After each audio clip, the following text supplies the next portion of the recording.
Saudara-saudara yang diberkati Tuhan, hari Minggu ini dikenal sebagai Minggu Palmarum, yaitu beberapa hari sebelum Yesus wafat pada hari Jumat dan bangkit pada hari Minggu. Ia memasuki kota Yerusalem sambil menaiki seekor keledai betina. Yesus disambut dengan sorak-sorai oleh orang banyak. Mereka menghamparkan pakaian sebagai alas jalan bagi Yesus. Bahkan mereka juga memotong ranting-ranting pohon palma, lalu meletakkannya di pinggir jalan sambil berseru, "Hosana bagi anak Daud, diberkatilah dia yang datang dalam nama Tuhan." Saudara-saudara, sesaat lagi Yesus akan menggenapi seluruh nubuatan para nabi, yaitu rancangan keselamatan Allah bagi dunia ini. Ia akan mati di atas kayu salib sebagai bentuk penghakiman Allah atas dosa dunia ini. Penghakiman yang justru memberikan pengampunan bagi manusia berdosa. Bukankah seharusnya kita yang bersalah yang dihukumkan?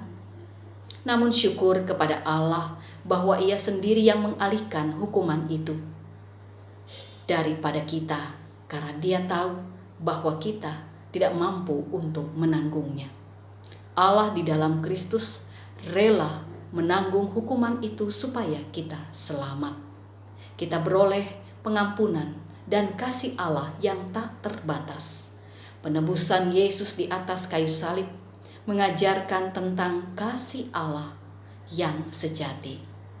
Saudara-saudara, kasih Allah bagi dunia ditunjukkan Yesus lewat seluruh karya hidup dan pengajarannya. Renungan kali ini dari Injil Lukas pasal 6 ayat 37 dan 38 yang berada di bawah tema besar tentang kasih, dan khususnya di sini mengasihi musuh, suatu sikap yang sulit untuk dilakukan.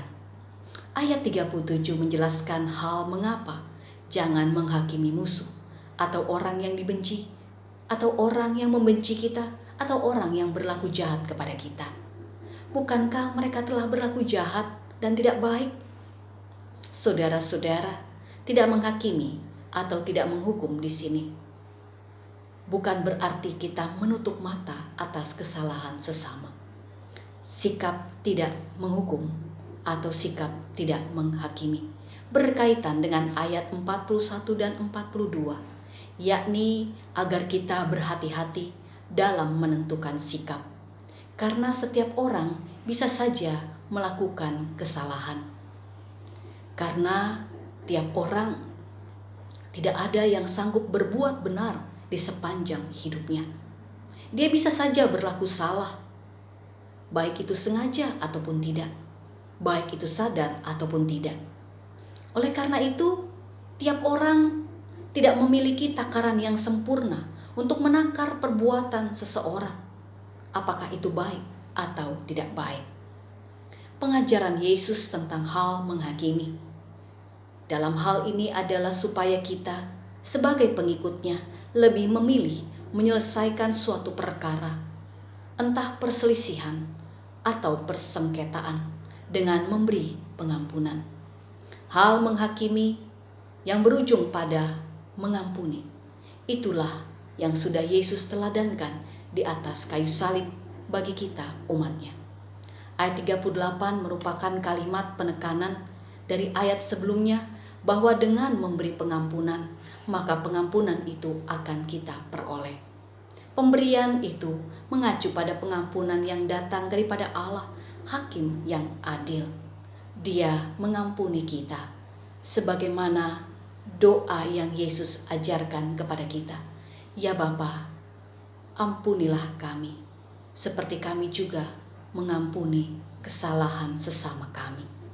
Saudara-saudara, istilah suatu takaran yang baik yang dipadatkan, digoncangkan dahulu, tapi juga sampai tumpah keluar, menjelaskan suatu bentuk pengampunan dari Allah kepada kita umatnya, yaitu ukuran pengampunan yang padat atau penuh.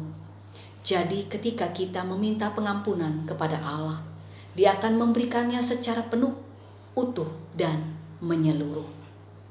Itulah sikap kasih sejati dari Allah di dalam Kristus Yesus yang sudah Ia nyatakan buat kita. Dia mengampuni kita, maka kita pun perlu belajar untuk mengampuni sesama kita, tidak menghakimi mereka. Demikianlah kita memenuhi hukum Kristus sebagaimana yang Kristus ajarkan kepada kita.